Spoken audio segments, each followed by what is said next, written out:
I present the budget for the year 2026-2027. ಕೈಯಲ್ಲಿ ಕೆಂಪು ಬಣ್ಣದ ಬ್ಯಾಗ್ ಹಿಡಿದು ರಾಷ್ಟ್ರಪತಿಗಳ ಅನುಮತಿಯನ್ನ ಪಡೆದು ಲೋಕಸಭೆಗೆ ಎಂಟ್ರಿ ಕೊಟ್ಟ ಕೇಂದ್ರ ವಿತ್ತ ಸಚಿವೆ ನಿರ್ಮಲಾ ಸೀತಾರಾಮನ್ ಇಡೀ ದೇಶವೇ ಕಾದು ಕುಳಿತಿದ್ದ 2026-27ನೇ ಸಾಲಿನ ಕೇಂದ್ರ ಸರ್ಕಾರದ ಬಜೆಟ್ ಮಂಡಿಸಿದ್ದಾರೆ. ಬರೋಬ್ಬರಿ 53.47 ಲಕ್ಷ ಕೋಟಿ ರೂಪಾಯಿಯ ಬಜೆಟ್ ಮಂಡಿಸಲಾಗಿದೆ. 9ನೇ ಬಾರಿ ಬಜೆಟ್ ಮಂಡಿಸಿದ ನಿರ್ಮಲಾ ಸೀತಾರಾಮನ್ ದೇಶದಲ್ಲಿ ಬಡತನ ನಿರ್ಮೂಲನೆಗಾಗಿ ಯೋಜನೆಗಳನ್ನ ರೂಪಿಸಲಾಗಿದೆ. ಆರ್ಥಿಕ ವ್ಯವಸ್ಥೆಯಲ್ಲಿ ಭಾರತ ನಂಬರ್ 1 ಆಗುವ ಗುರಿಯನ್ನ ನಾವು ಹೊಂದಿದ್ದೇವೆ ಅನ್ನೋ ಮೂಲಕ 1 ಗಂಟೆ 26 ನಿಮಿಷಗಳ budget ಮಂಡಿಸಿದ್ರು. To accelerate and sustain economic growth, I propose interventions in 6 areas. ಕೇಂದ್ರ ಸರ್ಕಾರದ ಬಹುನಿರೀಕ್ಷಿತ ಬಜೆಟ್ನಲ್ಲಿ ಸಾರಿಗೆ ಹಾಗೂ ರಕ್ಷಣಾ ಇಲಾಖೆಗೆ ಅತಿ ಹೆಚ್ಚು ಅನುದಾನ ಹಂಚಲಾಗಿದೆ. ಯಾವ ಕ್ಷೇತ್ರಕ್ಕೆ ಎಷ್ಟು ಕೋಟಿ ಮೀಸಲು? ಸಾರಿಗೆ ಇಲಾಖೆಗೆ 5.98 ಲಕ್ಷ ಕೋಟಿ, ರಕ್ಷಣಾ ಇಲಾಖೆಗೆ 5.94 ಲಕ್ಷ ಕೋಟಿ ಅನುದಾನ ಮೀಸಲಿಡಲಾಗಿದೆ. ಇನ್ನು ಗ್ರಾಮೀಣಾಭಿವೃದ್ಧಿ ಇಲಾಖೆಗೆ 2.73 ಲಕ್ಷ ಕೋಟಿ, ಗೃಹ ವ್ಯವಹಾರಗಳ ಇಲಾಖೆ 2.55 ಲಕ್ಷ ಕೋಟಿ, ಕೃಷಿ ಕ್ಷೇತ್ರಕ್ಕೆ 1.62 ಲಕ್ಷ ಕೋಟಿ, ಶಿಕ್ಷಣಕ್ಕೆ 1.39 ಲಕ್ಷ ಕೋಟಿ ಅನುದಾನ ನೀಡಲಾಗಿದೆ. ಆರೋಗ್ಯ ಇಲಾಖೆಗೆ 1.04 ಲಕ್ಷ ಕೋಟಿ, ಇಂಧನ ಇಲಾಖೆಗೆ 1.09 ಲಕ್ಷ ಕೋಟಿ, ನಗರಾಭಿವೃದ್ಧಿ ಇಲಾಖೆಗೆ 85,522 ಕೋಟಿ, ಐಟಿ ಮತ್ತು ಟೆಲಿಕಾಂಗೆ 74,560 ಕೋಟಿ ಅನುದಾನ ಮೀಸಲಿಡಲಾಗಿದೆ. ವಾಣಿಜ್ಯ ಮತ್ತು ಕೈಗಾರಿಕೆಗೆ 70,296 ಕೋಟಿ, ಸಮಾಜ ಕಲ್ಯಾಣ ಇಲಾಖೆಗೆ 62,362 ಕೋಟಿ, ವೈಜ್ಞಾನಿಕ ಇಲಾಖೆಗೆ 55,756 ಕೋಟಿ, ತೆರಿಗೆ ಆಡಳಿತಕ್ಕೆ 45,500 ಕೋಟಿ ಹಂಚಿಕೆಯಾಗಿದೆ. ವಿದೇಶಾಂಗ ವ್ಯವಹಾರ ಇಲಾಖೆಗೆ 22,119 ಕೋಟಿ, ಹಣಕಾಸು ಇಲಾಖೆಗೆ 20,649 ಕೋಟಿ ಮತ್ತು ಈಶಾನ್ಯ ರಾಜ್ಯಗಳ ಅಭಿವೃದ್ಧಿಗೆ 6,812 ಕೋಟಿ ಬಜೆಟ್ನಲ್ಲಿ ಮೀಸಲಿಡಲಾಗಿದೆ. 2026-27ನೇ ಸಾಲಿನ ಕೇಂದ್ರ ಸರ್ಕಾರದ ಬಜೆಟ್ ಈ ಬಾರಿ ಮದ್ಯ, ಸಿಗರೆಟ್ ಪ್ರಿಯರಿಗೆ ಮತ್ತು ಗುಟ್ಕಾ ಅಗಿಯೋರಿಗೆ ಶಾಕ್ ಕೊಡಲಾಗಿದೆ. ಬಿಯರ್, ವಿಸ್ಕಿ, ರಮ್ ಸೇರಿದಂತೆ ಮದ್ಯ, ಸಿಗರೆಟ್ ಸೇರಿ ಪಾನ್ ಮಸಾಲ, ಆಮದು ಮಾಡಿಕೊಳ್ಳುವ ಯಂತ್ರೋಪಕರಣಗಳು, ವಿದೇಶದಿಂದ ಆಮದು ಮಾಡಿಕೊಳ್ಳುವ ವಸ್ತುಗಳು, ಕಲ್ಲಿದ್ದಲು, ಆಮದಾಗುವ ಪ್ಲಾಸ್ಟಿಕ್ ವಸ್ತುಗಳು, ನಿರ್ದಿಷ್ಟ ಟೆಲಿಕಾಂ ಉಪಕರಣಗಳು, ಷೇರು ಆಯ್ಕೆಗಳು ಮತ್ತು ಭವಿಷ್ಯದ ವ್ಯಾಪಾರ ಹಾಗೂ ಗುಜರಿ ವಸ್ತು ದುಬಾರಿಯಾಗಲಿವೆ. ಜೊತೆಗೆ ರಸಗೊಬ್ಬರ, ಹೆಣೆದ ಬಟ್ಟೆಗಳು ಹಾಗೂ ರಾಸಾಯನಿಕಗಳ ಬೆಲೆ ಜನರಿಗೆ ಹೊರೆಯಾಗಲಿದೆ. ಆನ್ಲೈನ್ನಲ್ಲಿ ಖರೀದಿಸುವ ವಸ್ತುಗಳ ಬೆಲೆ ಕೂಡ ಹೆಚ್ಚಾಗಲಿದೆ. ಇನ್ನು ಬಿಡಿ, ಇವಿ ಬ್ಯಾಟರಿ, ವಿದೇಶ ಪ್ರಯಾಣ, ಸೋಲಾರ್ ಬಿಡಿಭಾಗಗಳು ಸೇರಿದಂತೆ ಕೆಲ ವಸ್ತುಗಳ ಬೆಲೆ ಕಡಿಮೆಯಾಗಲಿದೆ. ಚರ್ಮದ ಉತ್ಪನ್ನಗಳು, ಬೀಡಿ, ಪಾದರಕ್ಷೆ, ಸೆಣಬು, ಸಿಎನ್ಜಿ, ಕ್ರೀಡಾ ಉಪಕರಣಗಳು, ಬಯೋಗ್ಯಾಸ್, ವಿದೇಶಿ ಯಾತ್ರೆ ಹಾಗೂ ವಿದೇಶಿ ಶಿಕ್ಷಣ ದರ ಇಳಿಕೆ ಕಾಣಲಿದೆ. ಇದರ ಜೊತೆಗೆ ಇವಿ ಬ್ಯಾಟರಿಗಳು, ಸ್ಮಾರ್ಟ್ಫೋನ್ಗಳು, ಕ್ಯಾಮೆರಾಗಳು, ವಿಮಾನದ ಬಿಡಿಭಾಗಗಳು, ಸೋಲಾರ್ ಬಿಡಿಭಾಗ, ಬ್ಯಾಟರಿ ಹಾಗೂ ಮೈಕ್ರೋವೇವ್ ಓವೆನ್ ಬೆಲೆ ಕಡಿಮೆ ಆಗಲಿದೆ. ಈ ಬಾರಿಯ ಬಜೆಟ್ನಲ್ಲಿ ವಿಶೇಷವಾಗಿ ಕ್ಯಾನ್ಸರ್ ಕಾಯಿಲೆಯಿಂದ ಬಳಲುತ್ತಿರುವವರಿಗಾಗಿ ಔಷಧಗಳ ಮೇಲೆ ಸುಂಕ ರಿಯಾಯಿತಿ ಘೋಷಿಸಲಾಗಿದೆ. ಕ್ಯಾನ್ಸರ್ಗೆ ತುತ್ತಾದವರು ಬಳಸುವ 17 ಔಷಧಿಗಳ ಮೇಲೆ ಆಮದು ಸುಂಕ ವಿನಾಯಿತಿ ನೀಡಲಾಗಿದೆ. To provide relief to patients, particularly those suffering from cancer, I propose to exempt basic customs duty on 17 drugs or medicines. ಬಜೆಟ್ನಲ್ಲಿ ಆದಾಯ ತೆರಿಗೆ ಪಾವತಿಯಲ್ಲಿ ಈ ಬಾರಿ ಯಾವುದೇ ಬದಲಾವಣೆ ಮಾಡಲಾಗಿಲ್ಲ. ಕಳೆದ ವರ್ಷ ಘೋಷಿಸಿದ್ದ ಆದಾಯ ತೆರಿಗೆ ನಿಯಮವನ್ನೇ ಮುಂದುವರಿಸಲಾಗಿದೆ. ಕಳೆದ ಬಾರಿ ಬಜೆಟ್ನಲ್ಲಿ 12 ಲಕ್ಷ ರೂಪಾಯಿವರೆಗಿನ ಆದಾಯ ಇರುವವರಿಗೆ ಶೂನ್ಯ ತೆರಿಗೆ ಘೋಷಿಸಲಾಗಿತ್ತು. ಈ ಬಾರಿಯೂ ಯಥಾಸ್ಥಿತಿ ಇದೆ. ಏಪ್ರಿಲ್ 1ರಿಂದ ಹೊಸ ಆದಾಯ ತೆರಿಗೆ ನೀತಿ ಜಾರಿಯಾಗಲಿದ್ದು, ಐಟಿ ರಿಟರ್ನ್ಸ್ ಸಲ್ಲಿಕೆಗೆ ಜುಲೈ 31ರವರೆಗೂ ಅವಕಾಶ ನೀಡಲಾಗಿದೆ. ಇನ್ನು ಅಪಘಾತ ಪರಿಹಾರ ವಿಮೆ ಹಣಕ್ಕೆ ತೆರಿಗೆ ಇರೋದಿಲ್ಲ. ಜೊತೆಗೆ ಆದಾಯ ತೆರಿಗೆ ಪಾವತಿಸದಿದ್ರೆ ಶಿಕ್ಷೆ ಇರೋದಿಲ್ಲ, ಬದಲಾಗಿ ದಂಡ ಬೀಳುತ್ತೆ ಅಂತ ನಿರ್ಮಲಾ ಸೀತಾರಾಮನ್ ಪ್ರಕಟಿಸಿದ್ದಾರೆ. ಅಲ್ಲದೆ ತೆರಿಗೆ ವಂಚಿಸುವವರಿಗೆ ನೀಡುವ ಶಿಕ್ಷೆ ಬಗ್ಗೆ ಕೋರ್ಟ್ನಲ್ಲಿ ತೀರ್ಮಾನವಾಗುತ್ತೆ ಎಂದಿದ್ದಾರೆ. ಬಜೆಟ್ನಲ್ಲಿ ಶಿಕ್ಷಣ ಕ್ಷೇತ್ರಕ್ಕಾಗಿ ಹೊಸ ಯೋಜನೆಗಳನ್ನು ರೂಪಿಸಲಾಗಿದೆ. ಶಿಕ್ಷಣದಿಂದ ಉದ್ಯೋಗ ಮತ್ತು ಉದ್ಯಮ ಯೋಜನೆ ಜಾರಿಗೆ ತರಲು ಉನ್ನತ ಮಟ್ಟದ ಸಮಿತಿ ರಚಿಸುವುದಾಗಿ ಘೋಷಿಸಲಾಗಿದೆ. ಜೊತೆಗೆ 1.5 ಲಕ್ಷ ಬಹುಕೌಶಲ್ಯದ ಆರೈಕೆದಾರರಿಗೆ ತರಬೇತಿ ಕಾರ್ಯಕ್ರಮ, ಖಾಸಗಿ ಸಹಭಾಗಿತ್ವದಲ್ಲಿ ವೈದ್ಯಕೀಯ ಪ್ರವಾಸೋದ್ಯಮಕ್ಕಾಗಿ 5 ಹಬ್, ಆಯುರ್ವೇದಕ್ಕಾಗಿ 5 ಹೊಸ ಅಖಿಲ ಭಾರತ ಸಂಸ್ಥೆಗಳ ಸ್ಥಾಪನೆ ಮತ್ತು 15,000 ಪ್ರೌಢಶಾಲೆಗಳು ಮತ್ತು 500 ಕಾಲೇಜುಗಳಲ್ಲಿ ಲ್ಯಾಬ್ ಸ್ಥಾಪನೆಗೆ ನಿರ್ಧರಿಸಲಾಗಿದೆ. ಬಜೆಟ್ನಲ್ಲಿ ರೈತರ ಆದಾಯ ಹೆಚ್ಚಳಕ್ಕೆ ಆದ್ಯತೆ ನೀಡುವ ಉದ್ದೇಶದಿಂದ 500 ಜಲಾಶಯಗಳು ಮತ್ತು ಅಮೃತ ಸರೋವರ ಸಮಗ್ರ ಅಭಿವೃದ್ಧಿ ಯೋಜನೆಗಳನ್ನು ರೂಪಿಸಲಾಗಿದೆ. ಜಲಾಶಯಗಳ ಅಭಿವೃದ್ಧಿ ಮೂಲಕ ಮೀನುಗಾರಿಕೆ ಕ್ಷೇತ್ರ ಬಲಪಡಿಸುವುದು, ಪಶು ಸಂಗೋಪನಾ ಕ್ಷೇತ್ರದಲ್ಲಿ ಉದ್ಯೋಗ ಅವಕಾಶಗಳನ್ನು ಒದಗಿಸುವುದು ಮತ್ತು ತೆಂಗು ಪ್ರೋತ್ಸಾಹ ಯೋಜನೆಯಡಿ ತೆಂಗಿನ ಉತ್ಪಾದನೆ ಹೆಚ್ಚಳ ಮಾಡುವ ಗುರಿ ಬಜೆಟ್ನಲ್ಲಿ ಘೋಷಣೆಯಾಗಿದೆ. ಕಣಿವೆ ರಾಜ್ಯಗಳಿಗಾಗಿ ಮೌಂಟೇನ್ ರೈಲು ಯೋಜನೆಯನ್ನ ಬಜೆಟ್ನಲ್ಲಿ ಘೋಷಿಸಲಾಗಿದೆ. ಈ ರೈಲುಗಳು ಹಿಮಾಚಲ ಪ್ರದೇಶ, ಉತ್ತರಾಖಂಡ್, ಜಮ್ಮು ಮತ್ತು ಕಾಶ್ಮೀರದಲ್ಲಿ ಸಂಚರಿಸಲಿವೆ. ಜೊತೆಗೆ 7 ಹೈಸ್ಪೀಡ್ ರೈಲ್ವೆ ಕಾರಿಡಾರ್ ಯೋಜನೆಯನ್ನು ಕೇಂದ್ರ ಸರ್ಕಾರ ಘೋಷಿಸಿದೆ. ಮುಂಬೈ ಟು ಪುಣೆ, ಪುಣೆ ಟು ಹೈದರಾಬಾದ್ ರೈಲು, ಹೈದರಾಬಾದ್ ಟು ಬೆಂಗಳೂರು, ಹೈದರಾಬಾದ್ ಟು ಚೆನ್ನೈ ರೈಲು, Chennai to Bengaluru, Delhi to Varanasi, Varanasi to Siliguri high speed railway corridor ಘೋಷಿಸಲಾಗಿದೆ. ಉತ್ಪಾದನಾ ವಲಯಕ್ಕೆ ಈ ಬಾರಿಯ ಬಜೆಟ್ನಲ್ಲಿ ಭಾರಿ ಒತ್ತು ನೀಡಲಾಗಿದ್ದು, ಲೋಕಲ್ ಟು ಗ್ಲೋಬಲ್ ಅನ್ನೋ ಘೋಷಣೆ ಮೊಳಗಿದೆ. ಉತ್ಪಾದನಾ ವಲಯಗಳಿಗೆ ಬಂಪರ್ ಘೋಷಣೆ ಮಾಡಲಾಗಿದೆ. ಇಂಡಿಯಾ ಸೆಮಿಕಂಡಕ್ಟರ್ ಮಿಷನ್ 2.0 ಆರಂಭ, ದೇಶೀಯ ಉತ್ಪಾದನೆಯನ್ನು ಹೆಚ್ಚಿಸಲು 3 ಪ್ರತ್ಯೇಕ ಕೆಮಿಕಲ್ ಪಾರ್ಕ್ಗಳ ಸ್ಥಾಪನೆ, ಪಠ್ಯಪುಸ್ತಕಗಳ ತಯಾರಿಕಾ ಯೋಜನೆಗಾಗಿ ಸಮಗ್ರ ಕಾರ್ಯಕ್ರಮ ಮತ್ತು ಎಲೆಕ್ಟ್ರಾನಿಕ್ಸ್ ಘಟಕ, 200 ಹಳೆಯ ಕೈಗಾರಿಕಾ ಕ್ಲಸ್ಟರ್ಗಳನ್ನು ಪುನಶ್ಚೇತನಗೊಳಿಸುವ ಯೋಜನೆ, ಜವಳಿ, ರಾಸಾಯನಿಕಗಳು ಮತ್ತು ರಫ್ತು ಆಧಾರಿತ ಕೈಗಾರಿಕೆಗಳ ಬೆಂಬಲಕ್ಕಾಗಿ 10,000 ಕೋಟಿ ಎಸ್ಎಂಇ ಬೆಳವಣಿಗೆಯ ನಿಧಿ ಸ್ಥಾಪನೆ ಮತ್ತು ಉದ್ಯೋಗ ಸೃಷ್ಟಿಯೇ ಪ್ರಮುಖ ಆದ್ಯತೆ ಘೋಷಿಸಲಾಗಿದೆ. ಮಹಾತ್ಮ ಗಾಂಧಿ ಗ್ರಾಮ್ ಸ್ವರಾಜ್ ಆರಂಭಕ್ಕೂ ನಿರ್ಧರಿಸಲಾಗಿದೆ. ಹಾಗೆ ಒನ್ ಪ್ರೊಡಕ್ಷನ್ ಒನ್ ಸ್ಟೇಟ್ ಯೋಜನೆ, ಸ್ಪೋರ್ಟ್ಸ್ ಗೂಡ್ಸ್ ತಯಾರಿಕೆಯ ಆರಂಭಕ್ಕೆ ಬಜೆಟ್ನಲ್ಲಿ ಯೋಜನೆ ರೂಪಿಸಲಾಗಿದೆ. 15 ಪುರಾತತ್ವ ಪ್ರವಾಸಿಗಳ ಸ್ಥಳ ಅಭಿವೃದ್ಧಿಗೆ ಕ್ರಮ ವಹಿಸೋದಾಗಿ ವಿತ್ತ ಸಚಿವೆ ಬಜೆಟ್ನಲ್ಲಿ ಘೋಷಿಸಿದ್ರು. ಇನ್ನು ಖೇಲೋ ಇಂಡಿಯಾ ಸೇರಿ ಕೆಲ ಯೋಜನೆಗಳನ್ನು ಘೋಷಿಸಿದ್ದಾರೆ. ತಳಮಟ್ಟದ ಕ್ರೀಡಾ ಪ್ರತಿಭೆಗಳನ್ನು ಹುಡುಕುವ ಸರ್ಕಾರದ ಪ್ರಮುಖ ಖೇಲೋ ಇಂಡಿಯಾ ಕಾರ್ಯಕ್ರಮಕ್ಕೆ ಬಜೆಟ್ನಲ್ಲಿ ಉತ್ತೇಜನ ನೀಡಲಾಗಿದೆ. ರಾಷ್ಟ್ರೀಯ ಆತಿಥ್ಯ ಸಂಸ್ಥಾಪನಾ ಯೋಜನಾ ಘೋಷಿಸಿದ್ದಾರೆ.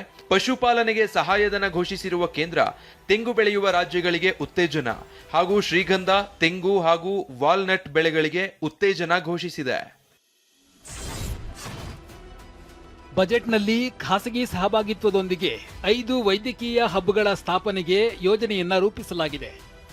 ಮೆಡಿಕಲ್ ಹಬ್ಗಳಲ್ಲಿ ಆಯುಷ್ ಕೇಂದ್ರಗಳ ಸ್ಥಾಪನೆಗೆ ಸರ್ಕಾರ ನಿರ್ಧರಿಸಿದೆ. ಹಾಗೆಯೇ ವೈದ್ಯಕೀಯ ಪ್ರವಾಸೋದ್ಯಮ ಸೌಲಭ್ಯ ಕೇಂದ್ರಗಳ ಲಭ್ಯತೆಯ ಕಡೆಗೆ ಗಮನ ಹರಿಸುವುದು. ನ್ಯಾಷನಲ್ ಇನ್ಸ್ಟಿಟ್ಯೂಟ್ ಆಫ್ ಹಾಸ್ಪಿಟಾಲಿಟಿ ಸ್ಥಾಪನೆಗೆ ನಿರ್ಧರಿಸಲಾಗಿದೆ. ಇನ್ನು ಹೋಟೆಲ್ ಮ್ಯಾನೇಜ್ಮೆಂಟ್ ಕೌನ್ಸಿಲ್ ಮೇಲ್ದರ್ಜೆಗೇರಿಸಲು ಚಿಂತನೆಯನ್ನ ನಡೆಸಲಾಗಿದೆ. 20 ಪ್ರವಾಸಿ ತಾಣಗಳ 10,000 ಗೈಡ್ಗಳಿಗೆ ಹೈಟೆಕ್ ತರಬೇತಿಯೊಂದಿಗೆ ಪ್ರವಾಸಿ ಮಾರ್ಗದರ್ಶಕರಿಗಾಗಿ 12 ವಾರಗಳ ತರಬೇತಿ ಕೋರ್ಸ್ ನಡೆಸಲು ಚಿಂತಿಸಿದೆ. 2026-27ರ ಬಜೆಟ್ನಲ್ಲಿ ಪಾರಂಪರಿಕ ಮತ್ತು ಸಾಂಸ್ಕೃತಿಕ ಪ್ರವಾಸೋದ್ಯಮಕ್ಕೆ ಒತ್ತು ನೀಡಲಾಗಿದೆ. National destination digital knowledge grid ಸ್ಥಾಪನೆಗೆ ನಿರ್ಧಾರ ಮಾಡಲಾಗಿದೆ. ಲೋಥಲ್, ಧೋಲಾವೀರಾ, ರಾಕಿಗರ್ಹಿ, ಆದಿಚನ್ನಲೂರು, ಸಾರನಾಥ, ಹಸ್ತಿನಾಪುರ, ಲೇಹ ಅರಮನೆ ಸೇರಿದಂತೆ 15 ಪುರಾತತ್ವ ಸ್ಥಳಗಳ ಅಭಿವೃದ್ಧಿಗೆ ಚಿಂತನೆಯನ್ನ ನಡೆಸಲಾಗಿದೆ. ಪ್ರವಾಸೋದ್ಯಮವನ್ನು ಉತ್ತೇಜಿಸಲು ಈ ಯೋಜನೆಗಳನ್ನ ಕೈಗೊಳ್ಳಲಾಗಿದೆ. ಆತ್ಮನಿರ್ಭರ ಭಾರತಕ್ಕಾಗಿ ಹಲವಾರು ಯೋಜನೆಗಳನ್ನ ಘೋಷಿಸಲಾಗಿದ್ದು, ಅವುಗಳಲ್ಲಿ ಭವಿಷ್ಯದ ಚಾಂಪಿಯನ್ಗಳಿಗಾಗಿ 10,000 ಕೋಟಿ ಅನುದಾನವನ್ನ ಮೀಸಲಿಡಲಾಗಿದೆ. Tier 2 ಮತ್ತು 3 ವರ್ಗದ ನಗರಗಳ ಅಭಿವೃದ್ಧಿಗೆ ಕ್ರಮ ಕೈಗೊಳ್ಳಲು ನಿರ್ಧರಿಸಲಾಗಿದೆ. ಜೊತೆಗೆ ಹೊಸದಾಗಿ 20 ರಾಷ್ಟ್ರೀಯ ಜಲಮಾರ್ಗ ನಿರ್ಮಾಣದ ಗುರಿ, ಮುಂದಿನ 5 ವರ್ಷಗಳಲ್ಲಿ 20 ಜಲಮಾರ್ಗದ ನಿರ್ಮಾಣದ ಗುರಿ ಹೊಂದಲಾಗಿದೆ. ಹಾಗೂ ಖಾದಿ ಮತ್ತು ಕರಕುಶಲ ವಸ್ತುಗಳಿಗಾಗಿ ಹೊಸ ಯೋಜನೆ ಘೋಷಣೆಗೆ ಸರ್ಕಾರ ಮುಂದಾಗಿದೆ. ವಿಧಾನಸಭಾ ಚುನಾವಣೆಗೆ ಸಜ್ಜಾಗ್ತಿರುವ ರಾಜ್ಯ ಪಶ್ಚಿಮ ಬಂಗಾಳಕ್ಕೆ ಬಜೆಟ್ನಲ್ಲಿ ಪ್ರಧಾನಿ ಮೋದಿ ಬಿಗ್ ಗಿಫ್ಟ್ ನೀಡಿದ್ದಾರೆ. ಪಶ್ಚಿಮ ಬಂಗಾಳದಲ್ಲಿ ಪರಿಸರ ಸ್ನೇಹಿ ಸರಕು ಸಾಗಣೆಯನ್ನ ಉತ್ತೇಜಿಸಲು ಡಾಂಕುನಿಯಿಂದ ಸೂರತ್ವರೆಗೂ ಸರಕು ಸಾಗಣೆ ಕಾರಿಡಾರ್ ನಿರ್ಮಾಣ, 5 ವರ್ಷಗಳಲ್ಲಿ 20 ಹೊಸ ರಾಷ್ಟ್ರೀಯ ಜಲಮಾರ್ಗ ಘೋಷಣೆ ಮತ್ತು ಪ್ರತಿ ಜಿಲ್ಲೆಯಲ್ಲೂ ಮಹಿಳಾ ವಿದ್ಯಾರ್ಥಿ ನಿಲಯಗಳ ಸ್ಥಾಪಿಸುವುದಾಗಿ ಬಜೆಟ್ನಲ್ಲಿ ಘೋಷಿಸಿದ್ದಾರೆ. ಕೇಂದ್ರ ಸರ್ಕಾರದ ಬಜೆಟ್ನಲ್ಲಿ ಉತ್ತರ ಪ್ರದೇಶಕ್ಕೆ ಸಿಂಹ ಪಾಲು ಸಿಕ್ಕಿದೆ. ಮಹತ್ವದ ಯೋಜನೆಗಳನ್ನು ಘೋಷಿಸಲಾಗಿದೆ. ಉತ್ತರ ಪ್ರದೇಶದ ಪಶ್ಚಿಮ ಭಾಗದಲ್ಲಿ ಹೊಸ ಏಮ್ಸ್ ಆಸ್ಪತ್ರೆ ನಿರ್ಮಾಣದ ಗುರಿ, ಬುಂದೇಲ್ಖಂಡ್ ಯುವಕರಿಗೆ ಐಐಟಿ ಉಡುಗೊರೆ ಸಿಕ್ಕಿದೆ. ಇನ್ನು ಪ್ರಯಾಗ್ರಾಜ್ನಲ್ಲಿ ಹೊಸ ಕೈಗಾರಿಕಾ ವಲಯಕ್ಕೆ ವಿಶೇಷ ನಿಧಿ, ವಾರಣಾಸಿಯಲ್ಲಿ ಸಮಗ್ರ ಲಾಜಿಸ್ಟಿಕ್ ಹಬ್ ನಿರ್ಮಾಣದ ಗುರಿ, ಕಾರಿಡಾರ್ ವಿಸ್ತರಣೆಗಾಗಿ ಬರೋಬ್ಬರಿ 22,500 ಕೋಟಿ ರೂಪಾಯಿ ಹೆಚ್ಚುವರಿ ಸಾಲ ಮಾಡಲಾಗಿದೆ.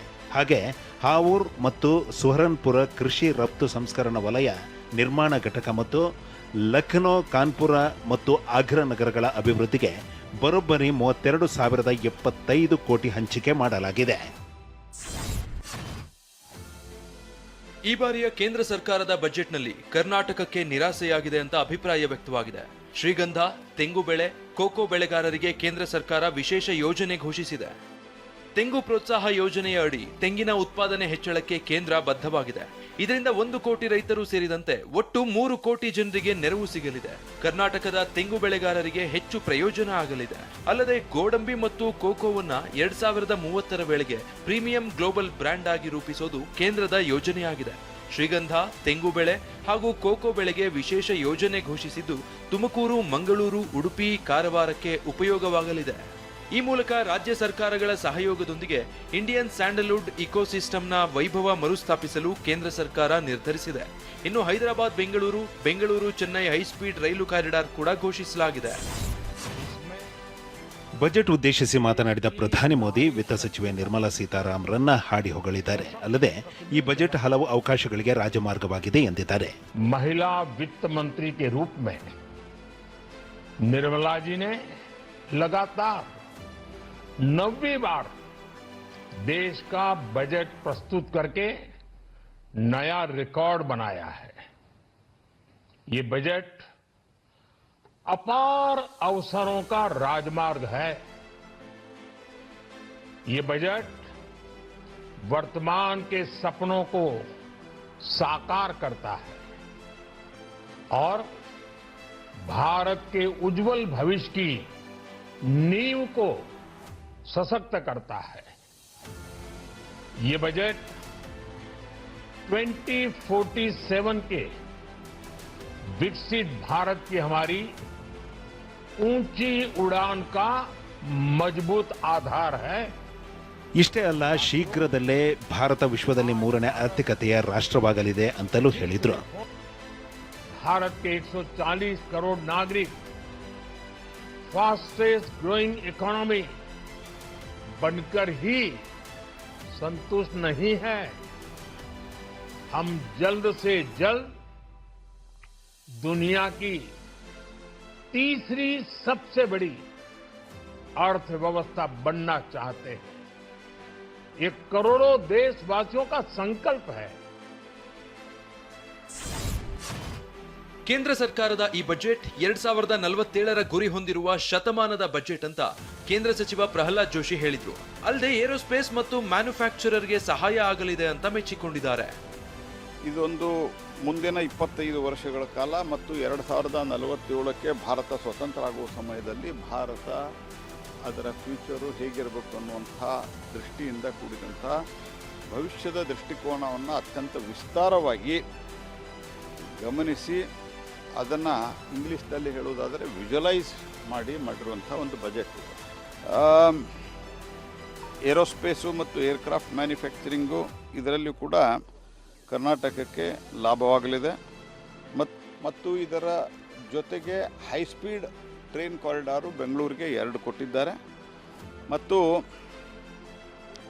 Announcement reduce the tax rate of 15 to 14% on certain companies, especially under the minimum alternative tax.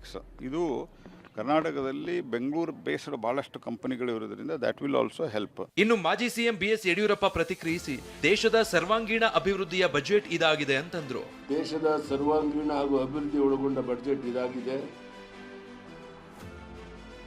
ಸಬ್ಕಾ ಸಾಥ್ ಸಬ್ಕಾ ವಿಕಾಸ್ ಸಬ್ಕಾ ಪ್ರಯಾಸ್ ಒಳಗೊಂಡಂತೆ ಬಜೆಟ್ ಎಲ್ಲರಿಗೂ ಬಹಳ ಹತ್ತಿರವಾಗಿದೆ. ರೈತರ ಆದಾಯಕ್ಕೆ ಹೆಚ್ಚು ಒತ್ತು ಕೊಡಲಾಗಿದೆ. ಬಿಜೆಪಿ ರಾಜ್ಯಾಧ್ಯಕ್ಷ ವಿಜಯೇಂದ್ರ ಮಾತನಾಡಿ, ಯಾವುದೇ ಹೊಸ ತೆರಿಗೆ ಇಲ್ಲದೆ ಉತ್ತಮ ಬಜೆಟ್ ಮಂಡಿಸಿದ್ದಾರೆ. ಅದರಲ್ಲೂ ಕೃಷಿ ಮತ್ತು ಮಹಿಳೆಯರಿಗೆ ಹೆಚ್ಚು ಒತ್ತು ನೀಡಿದ್ದಾರೆ ಎಂದು ಹೊಗಳಿದ್ರು. ಪ್ರವಾಸೋದ್ಯಮ, IT, BT, ವಿಶೇಷವಾಗಿ ರೈತರ ಆದಾಯವನ್ನು ದ್ವಿಗುಣ ಮಾಡುವ ನಿಟ್ಟಿನಲ್ಲಿ ಅನೇಕ ಯೋಜನೆಗಳನ್ನು ಘೋಷಣೆ ಮಾಡಿದ್ದಾರೆ, ಕಾರ್ಯಕ್ರಮಗಳನ್ನು ಘೋಷಣೆ ಮಾಡಿದ್ದಾರೆ. ಯುವ ಶಕ್ತಿಗೂ ಕೂಡ ಪೂರಕವಾಗಿರ್ತಕ್ಕಂಥ ಒಂದು ಬಜೆಟನ್ನು ಮಂಡನೆ ಮಾಡಿದ್ದಾರೆ. ನಾರಿ ಶಕ್ತಿ ಮಹಿಳೆಯರಿಗೂ ಕೂಡ ಹೆಚ್ಚು ಆದ್ಯತೆಯನ್ನು ನೀಡಿರುವಂಥದ್ದು. ಎಲ್ಲದಕ್ಕಿಂತ ಪ್ರಮುಖವಾಗಿ ಯಾವುದೇ ಒಂದು ಹೊಸ ತೆರಿಗೆಗೆ ಅವಕಾಶವನ್ನು ನೀಡದೇನೆ ಭಾರತ ವಿಶ್ವಗುರು ಆಗುವ ನಿಟ್ಟಿನಲ್ಲಿ ಒಂದು ಉತ್ತಮ ಬಜೆಟನ್ನು ಶ್ರೀಮತಿ ನಿರ್ಮಲಾ ಸೀತಾರಾಮನ್ ರವರು ಇವತ್ತು ಮಂಡನೆ ಮಾಡಿದ್ದಾರೆ.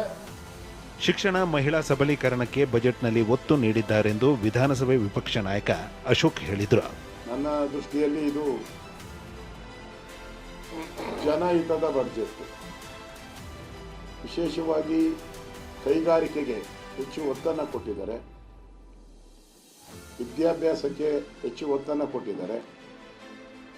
ಪ್ರಮುಖವಾಗಿ ಮಹಿಳೆಯರು, ಹೆಣ್ಣುಮಕ್ಕಳು ವಿದ್ಯಾಭ್ಯಾಸ ಮಾಡುವಂಥದ್ದಕ್ಕೆ ಪ್ರತಿ ಜಿಲ್ಲೆಯಲ್ಲೂ ಹಾಸ್ಟೆಲ್ಗಳನ್ನು ನಿರ್ಮಾಣ ಮಾಡೋಕ್ಕೆ ಕೇಂದ್ರ ಸರ್ಕಾರನೇ ಮುಂದೆ ಬಂದಿರೋದು ಇದು ಮೊದಲ ಬಾರಿ ಅಂತ ನನಗನ್ಸುತ್ತೆ. ಕೇಂದ್ರ ಬಜೆಟ್ನಲ್ಲಿ ದಕ್ಷಿಣ ಭಾರತಕ್ಕೆ ಏನೇನೂ ಕೊಟ್ಟಿಲ್ಲ, ಕರ್ನಾಟಕಕ್ಕೆ ಚೊಂಬು ಕೊಟ್ಟಿದ್ದಾರೆ. ಯುಪಿ, ಬಿಹಾರಕ್ಕೆ ಕೊಡಬೇಡಿ ಅಂತ ಹೇಳಲ್ಲ, ಆದರೆ ನಮಗೂ ನ್ಯಾಯ ಕೊಡಿ ಅಂತ ಮುಖ್ಯಮಂತ್ರಿ ಸಿದ್ದರಾಮಯ್ಯ ಸಿಡಿದೆದ್ದಿದ್ದಾರೆ. ಬಜೆಟ್ ಬಹಳ ನಿರಾಶಾದಾಯಕವಾದಂಥ, ದೂರದೃಷ್ಟಿ ಇಲ್ಲದ, ಬರೀ ಹೇಳಿಕೆಗಳಿಂದ ಕೂಡಿರ್ತಕ್ಕಂಥ ಆಯವ್ಯಯ. ಕರ್ನಾಟಕಕ್ಕೆ ಏನೇನೂ ಕೊಟ್ಟಿಲ್ಲ. ಅಷ್ಟೇ ಅಲ್ಲ, ಕರ್ನಾಟಕ ಒಂದೇ ಅಲ್ಲ, ದಕ್ಷಿಣ ಭಾರತಕ್ಕೆ ಏನೂ ಕೊಟ್ಟಿಲ್ಲ. ಕರ್ನಾಟಕಕ್ಕೆ ಏನು ಕೊಟ್ಟಿದ್ದಾರೆ? ಚೊಂಬು ಕೊಟ್ಟಿದ್ದಾರೆ. ಕರ್ನಾಟಕಕ್ಕೆ ಕೊಟ್ಟಿರ್ತಕ್ಕಂಥ ಬಜೆಟು ಚೊಂಬು. ಉತ್ತರ ಪ್ರದೇಶಕ್ಕೆ 83,261 ಕೋಟಿ, ನಮಗೆ 18,889 ಕೋಟಿ 5 ವರ್ಷಕ್ಕೆ. ಅಂದರೆ ಅಷ್ಟೊಂದು ವ್ಯತ್ಯಾಸ ಇದೆ. ಗುಜರಾತು ನಮ್ಮಷ್ಟೇ, ನಮಗೆ ದೊಡ್ಡ ಅನ್ಯಾಯ ಆಗ್ತಾ ಇದೆ. ನಾವು ಉತ್ತರ ಪ್ರದೇಶಕ್ಕೆ, ಬಿಹಾರ್ಗೆ ಕೊಡಬೇಡಿ ಅಂತ ಹೇಳಲ್ಲ, ನಮಗೂ ನ್ಯಾಯ ಕೊಡಿ ಅಂತ.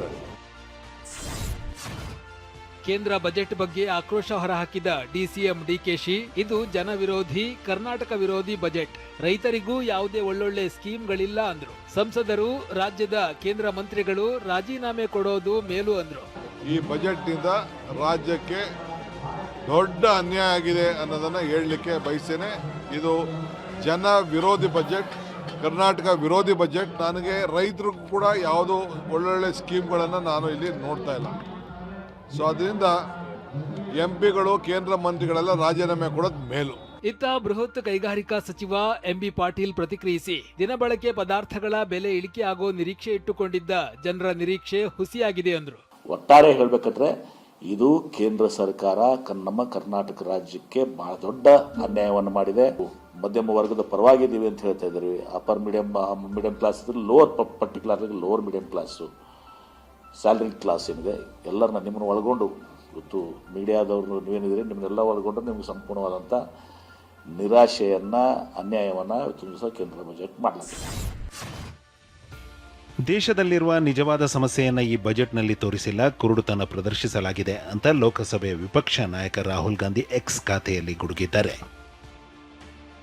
ದೇಶದ ನೈಜ ಬಿಕ್ಕಟ್ಟು ಗಮನಿಸದೆ ಕುರುಡುತನ, ಉದ್ಯೋಗವಿಲ್ಲದ ಯುವಕರು, ಕುಸಿಯುತ್ತಿರುವ ಉತ್ಪಾದನೆ, ಬಂಡವಾಳ ಹಿಂತೆಗೆದುಕೊಳ್ಳುತ್ತಿರೋ ಹೂಡಿಕೆದಾರರು, ಕುಸಿಯುತ್ತಿರುವ ಉಳಿತಾಯ, ಸಂಕಷ್ಟದಲ್ಲಿರುವ ರೈತರು, ಜಾಗತಿಕ ಸಮಸ್ಯೆಗಳು ಎಲ್ಲವನ್ನ ನಿರ್ಲಕ್ಷಿಸಲಾಗುತ್ತಿದೆ. ಭಾರತದ ನಿಜವಾದ ಬಿಕ್ಕಟ್ಟುಗಳನ್ನ ಗಮನಿಸದೆ ಕುರುಡುತನ ಪ್ರದರ್ಶಿಸಿದೆ.